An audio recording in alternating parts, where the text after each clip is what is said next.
Simpson with Roof MD. I'm here in College Grove, Tennessee, on a beautiful home. We have two things going on here, actually three. Asphalt shingle roof at the tie-in was not done very clean, I guess I'd say. That is a leak directly below here. This is a suspect area. I don't like shoddy workmanship. It speaks volumes to what is actually going on underneath there. So that's one. Our roof to wall situation here.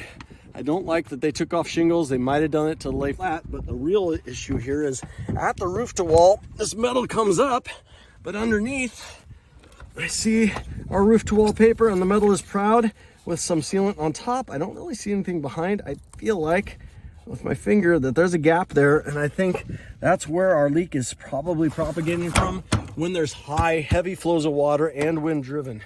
It's also coming down right here at the bottom of this. That's the same spot. And if we got too much water there, that could be an issue.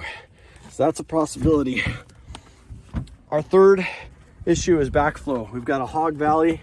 It's lined with metal. Most of it looks sealed adequately. There's a couple issues like right here I don't like. Maybe a little more sealant. Right over here, it's been damaged. But mostly I think we've got wind driven, high volume of water right in here.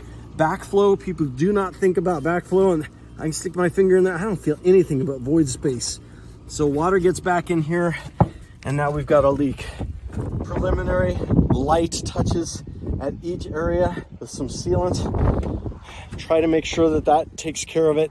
Maybe redo this valley. Then if that doesn't work, we're gonna tear everything up, which gets real expensive. So hopefully we step into this, we solve the problem, we stop the leaks. If not, we take it all apart and then do it all right.